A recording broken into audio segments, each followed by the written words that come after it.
school board director's evaluation committee meeting today, along with my co-chair, Erin O'Hara Block, and we will go over the evaluation process for this, the semi-evaluation for Dr. Battle. Want to first get started and go through our evaluation process so that you all are aware of the process that has taken place and where we are. Currently, the Dr. Battle completes quarterly formative progress reports or self-evaluation.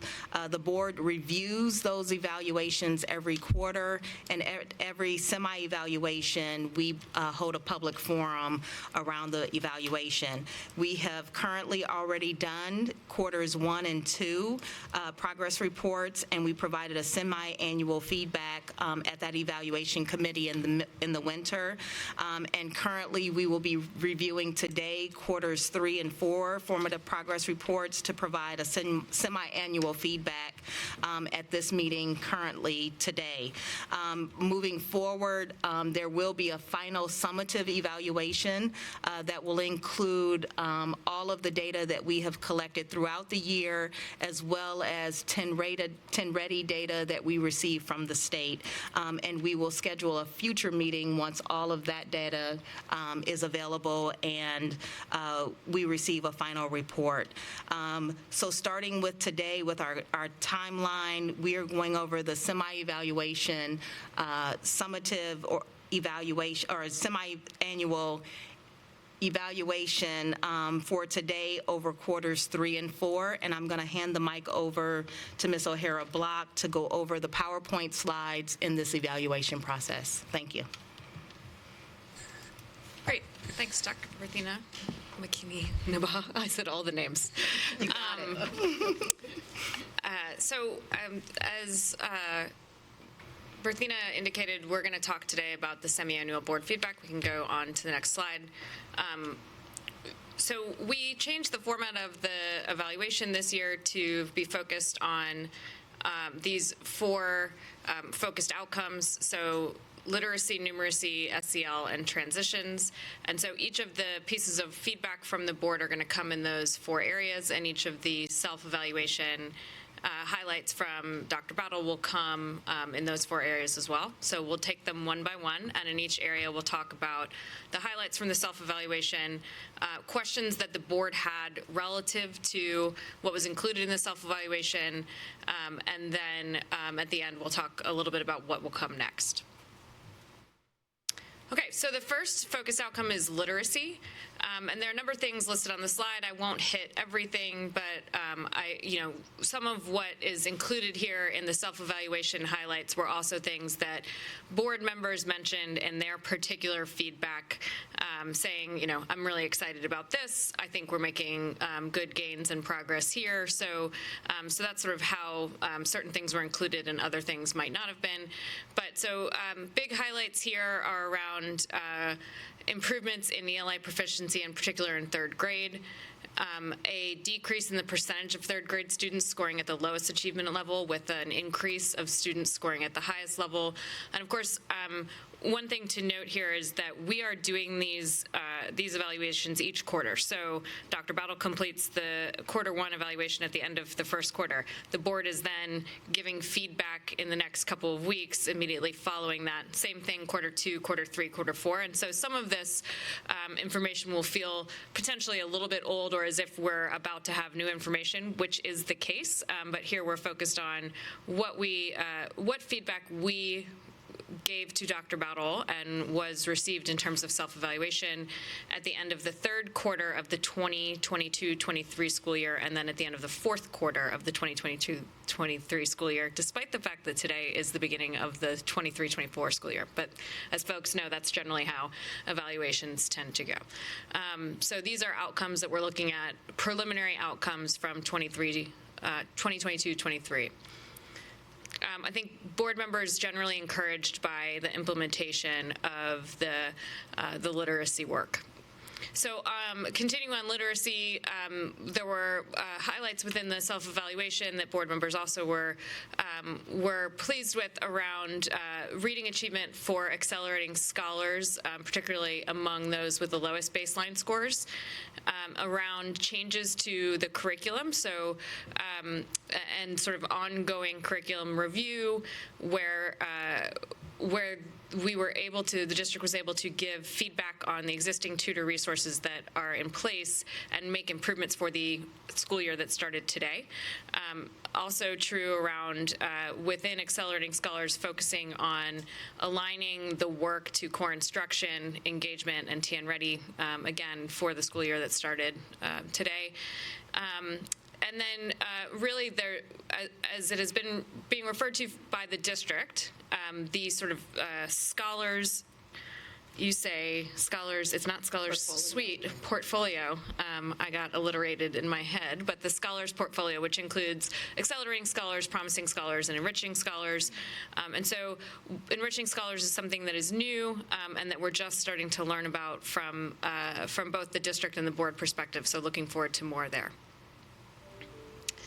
So a couple of questions that were highlighted in board member feedback, in particular on literacy, aiming to understand the strategies that are working for addressing persistent achievement gaps, and in particular around literacy, thinking about Black students and economically disadvantaged students. As we're thinking about student outcomes, something that the district has been working on that we're eager to learn more about as we move forward, and that we have learned about already, the relationship between the professional learning that teachers are getting, the additional work with instructional coaches, and how that is impacting student outcomes. And so we know the district is thinking about that, and we'll be interested to hear more about that as time goes on. And then finally, specifically about the scholars portfolio. So when we look at accelerating scholars, promising scholars, and enriching scholars, what do we see are the things that are impacting student outcomes both within and across those different programs?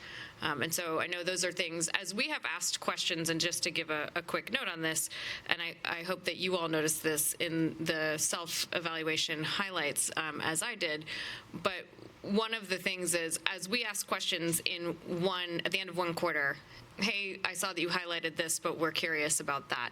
We then see those things talked about both in board presentations to the board, and then also in the next evaluation.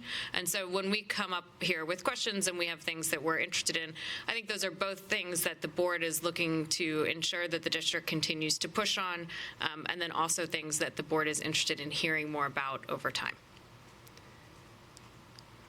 So on numeracy, and again, we'll hear more about data in the final overall evaluation, but highlights including overall gains in numeracy and across the majority of grade levels in that band. Lots that we are learning about what instructional leadership training looks like for principals, lots of things that happened probably between when this last evaluation was completed and going forward. Training that was happening this summer on new curriculum, additional training that will be available during this school year, and importantly, analyzing all of that work through our partnership with Vanderbilt University's PEER. As the board was thinking about additional questions, places to continue to push, again, similar to literacy, thinking about strategies that are working for addressing persistent achievement gaps, especially talking about Black students, economically disadvantaged students, and in particular on numeracy as well, exceptional education students. And none of that is to say that we don't want to be looking at the impact of various strategies for all students, just that we know that these are some of the groups that have had persistent achievement gaps in these areas.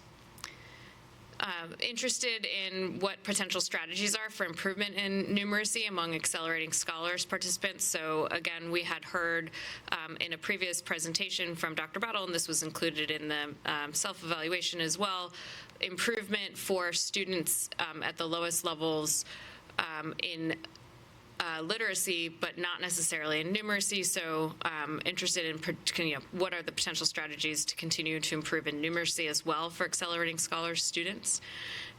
Strategies for improvement in secondary math outcomes. So we know that that is an issue we want to continue to push on and hear more about.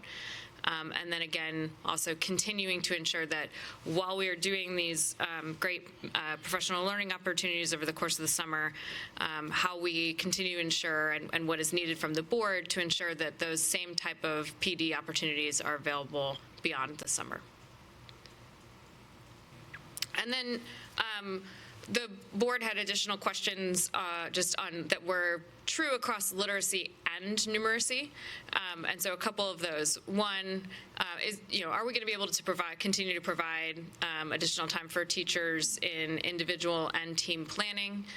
How we are able to maintain the quantity and quality of tutors in accelerating scholars, what our strategies are for keeping a low teacher-to-student ratio in promising scholars, how we might maintain consistent communications across schools relative to promising scholars for the upcoming year, how we will continue to provide additional opportunities for families to learn about additional academic supports, more of that same on the student dashboard.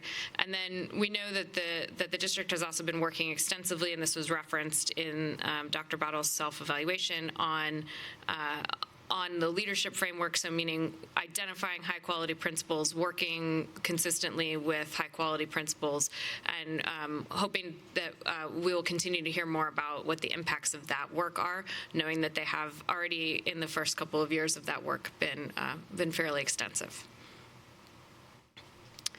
So moving into social emotional learning, you can see here there are a number of things that were highlighted in the self-evaluation around Navigators, the Navigators program, the Zone to Grow program, both being programs where we are seeing assignment and engagement across almost all students in the district.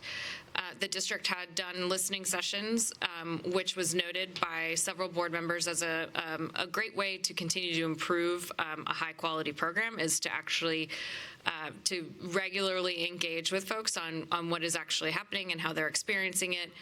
And in fact, across each one of these areas, literacy, numeracy, social and emotional learning, and transitions, there were references to the partnership with Vanderbilt, the peer collaborative and the research evaluation and assessment office doing rapid response kinds of projects, digging in deeply on certain key issues. And so that was something Dr. Battle highlighted, and something also that board members were really glad to hear was continuing to happen across all of these important issues. And then a number of things around advocacy centers in terms of both what are the types of services that we're seeing in advocacy centers, so a lot of preventative service, but also responsive strategies. And then also some of the things we're starting to see in terms of how principals and coaches feel the impact of the advocacy centers is actually being felt. And so what we are seeing in some of that is some high quality, some good feedback from folks that actually the intention of the advocacy centers is what people are seeing happen in buildings, which felt important both for Dr. Battle and also from the board perspective. Community support hubs were another area that was highlighted in the self-evaluation that board members commented on, and in particular, increases in service to families and during school days. And then the district has had as a major goal working on attendance and believes to be meeting 2 of the attendance goals. So a reduction in the chronic district-wide absence rate and an increase in average daily attendance, both of which are things that are hard to move, but obviously critically important to be working on. And so as the board is thinking about additional questions in the area of social and emotional learning and things we want to continue to press on and continue to learn about, in particular, trying to understand a little bit more here about what are the needs that are being identified through Zone to Grow, and are there things that the board could be working with Dr. Battle and team on helping to fund to address the issues identified through Zone to Grow. knowing about what strategies are that are leading to improvements within chronic absence, that should say specifically, and so I'll want to change that before we post it, but specific strategies that are leading to improvements. For example, are navigators helping, or are there common conditions that we see across schools that aren't seeing improvement in chronic absence, and therefore what are the things we should be concentrating on? Interested in knowing more about, and I know the district has been digging into this pretty extensively, individual student strategies that are positively impacting attendance, and then also if there's anything available in the Panorama surveys that can tell us a little bit more about student engagement and SEL growth opportunities, in addition to all of these other items that we've identified and the district has been providing feedback on. And then lastly, if you can go back one slide.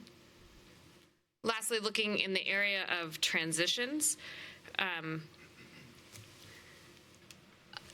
the MNPS Reimagine transitions are including, as we've seen, an increase in retention among zone students in 5th grade, which is fantastic. That's exactly the outcome I think we were hoping we would see with the 5th grade transitions. With the focus that the district has had on transitions, making sure that students actually have transition plans that are active, that they are putting, that schools are placing those transition plans, activities, senior surveys, et cetera, into Zone to Grow so that counselors and school leaders and others can learn about how to support students through the transitions, what they need from one school to the next, right? So that's just allowing for there to be continuing information. Again, I've highlighted a number of the different things working on with peer, but there had been some questions on the last board evaluation about how we were handling and thinking about evaluation of the equity roadmap, and that is something that that is being done in partnership with peer. The district is looking at additional strategies for this year around recruitment and retention of teachers of color. I talked about already with and a couple of these things are sort of broad across the board things, but the work being done in the leadership framework, and that has resulted in improved quality for principal positions, which is excellent. And then lastly, a couple of other things we see here on the leadership framework as well around MTSS sessions, et cetera. I'm sorry, I'm getting continued text messages from my daughter who needs paperwork for her sports activities. I'm going to take a deep breath and make sure that I get her that. I'm getting, hello, mom, hello, and I'm like totally distracted by it. So I'm going to let Dr. Nabama-Kinney conclude with the next slide, and I'll be back in just 1 second. Absolutely. So if you can move on to the next slide. It's okay, my son is in the audience. Get the packet down. And I have my packet, y'all.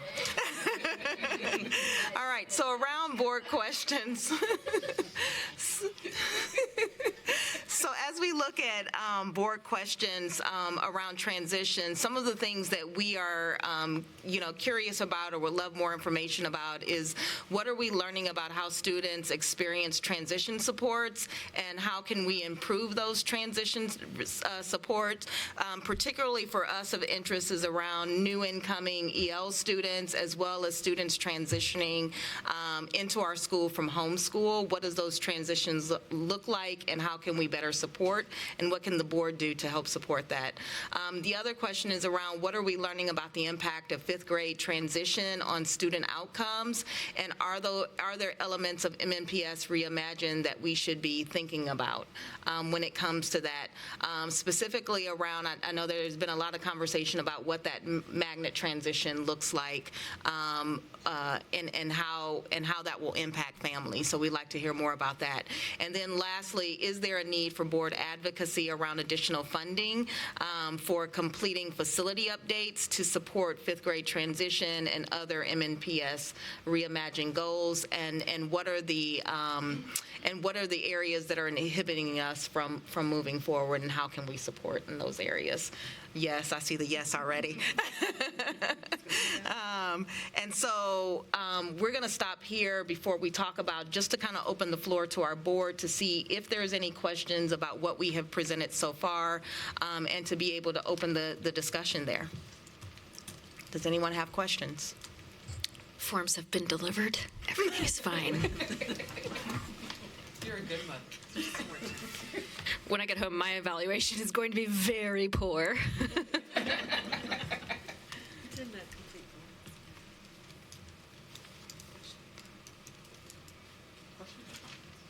Questions or comments? Yes. I'm still thinking. Just overall, I mean, I like the format of the evaluation and where we're focusing on direct programs and direct outcomes. That's one thing I do appreciate about the process. It made it easier, user-friendly, in lack of a better word, to really do the assessment in a thoughtful way. And the consistency has been done over the several evaluations. As we do more of them, I can see more thorough they're going to become, because you see one building the other, but there's still a systematic consistency in the process, which I personally appreciate as we've kind of gone through different iterations of the evaluation. So just the overall design of it is really more my comment with that, because as I was thinking of trying to process it, I did like I was able to focus on, like, what are the outcomes, what are strategy that affects the outcomes, and this gave me a more clear lens to really do the evaluation overall. So that was just my comment. Thank you for that. Ms. Elrod? Thank you.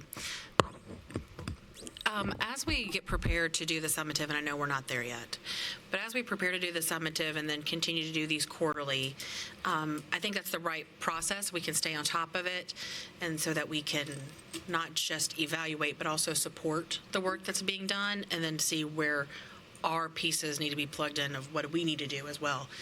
The best way I can think of for us to do that we might need to consider and talk about adding is a more quantitative approach to our goals, of maybe deciding on what those numbers need to be and working towards those, so we can make a better decision of, I know, like, when we get to the summative, it's going to be the red, the green, the yellow, those kinds of things.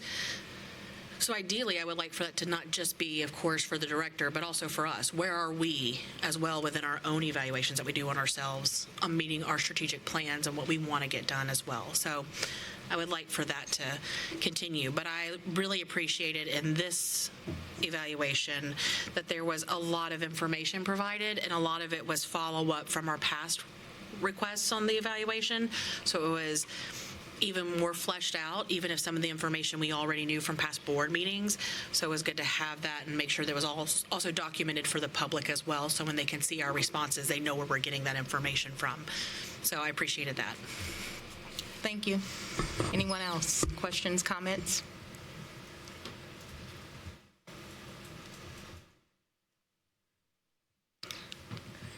Ms. Masters? I just wonder, for Dr. Battle, do you feel like this is giving you the type of feedback that you need to help? So we're going to get to that question we're not in a to the part minute. about asking Dr. Battle questions yet. So, Did you have a good first day of school? So we'll come back to that in a minute as we get towards the end, but any questions or comments related to the evaluation that we just covered just now? Ms. Tyler? Yeah, the only thing that I think would be helpful for me personally is every now and then I have something I want to add that doesn't necessarily fit neatly into one of those 4 categories. And so where would you prefer for us to put comments that don't necessarily match one-to-one with one of those 4 categories?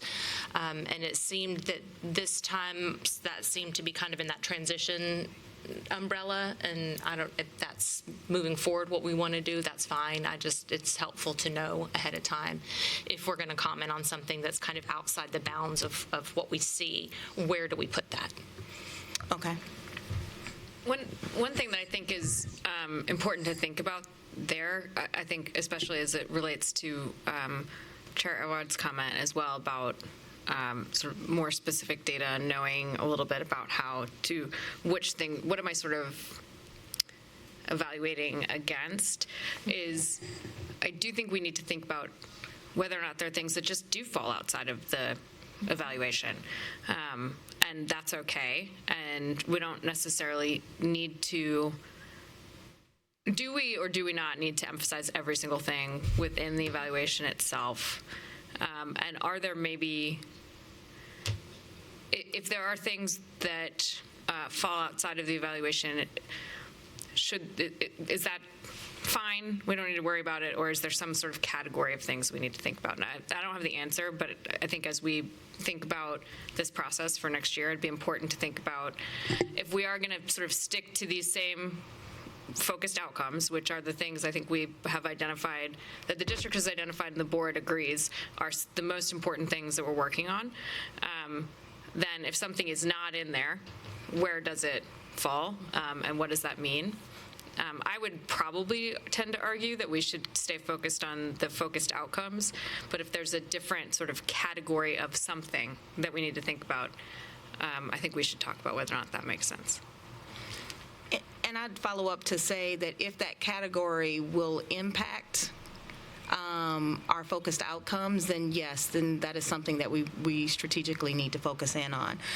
And so if you could move to the next slide, please, the next one after that. I want to go over again where our timeline is currently. We're currently at Q4.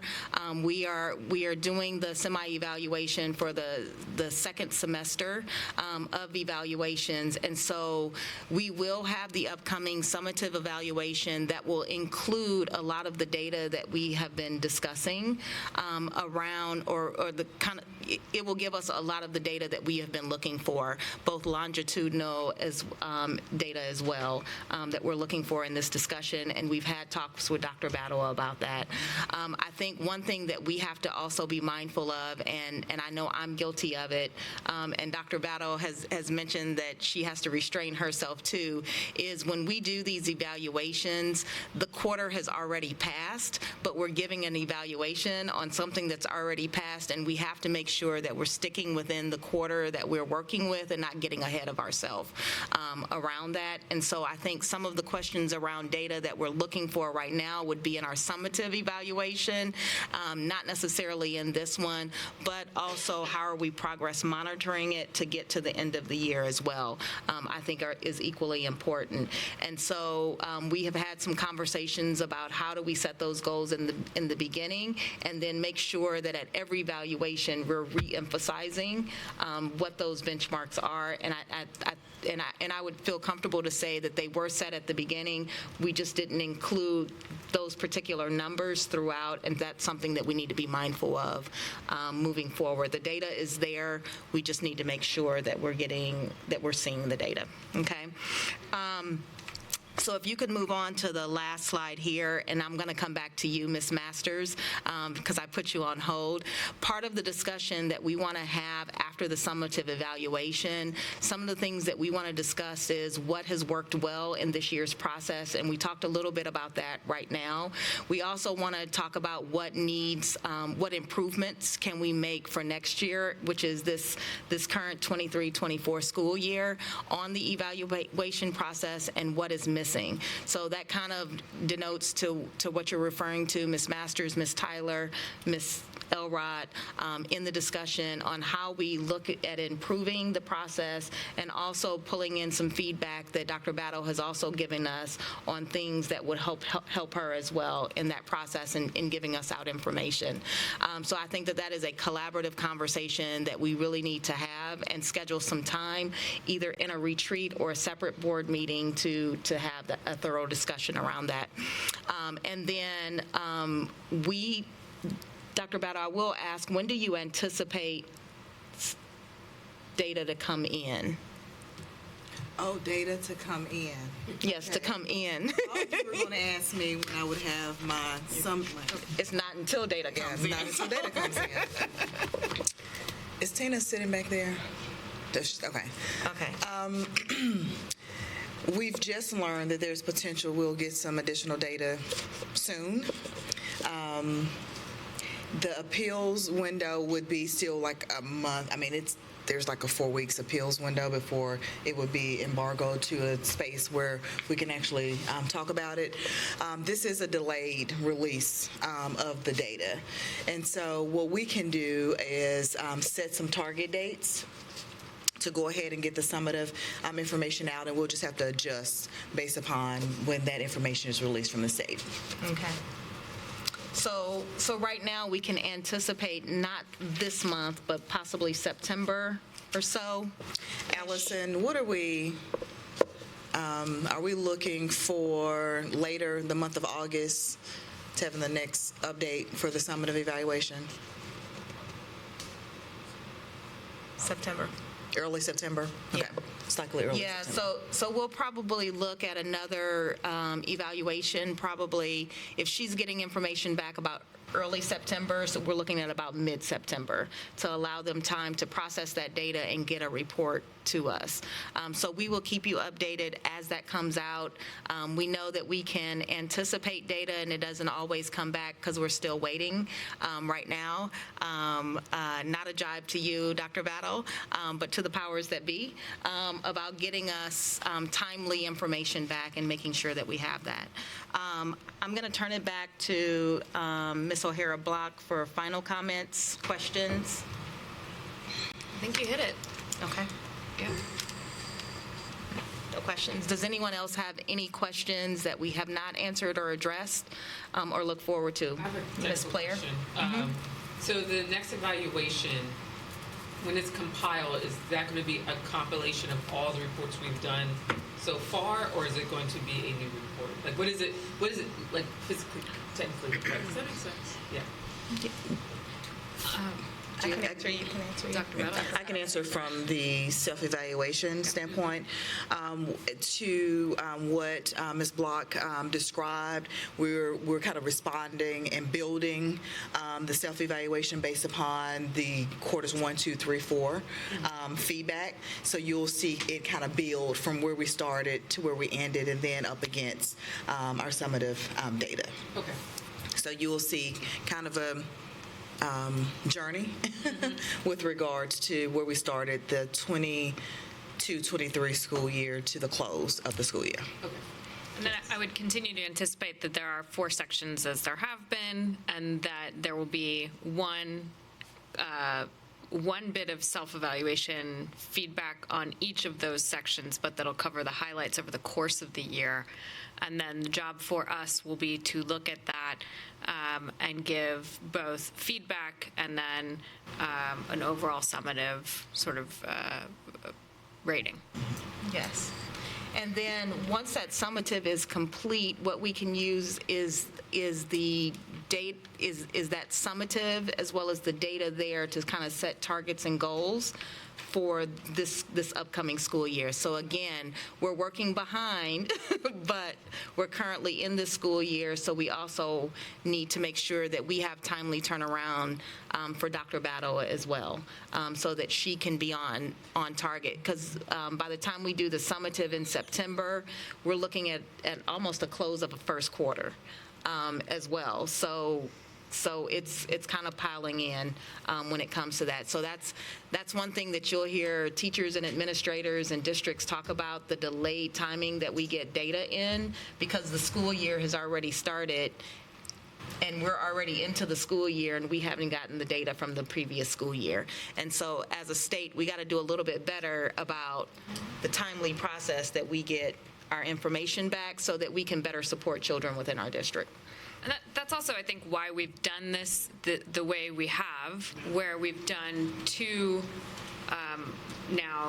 meetings where we've done 2 things. One, we are, at the end of each quarter, getting a self-evaluation from Dr. Battle. It does include data. It does include sort of how we see things progressing over the course of the year. We are all then able to give feedback and ask questions.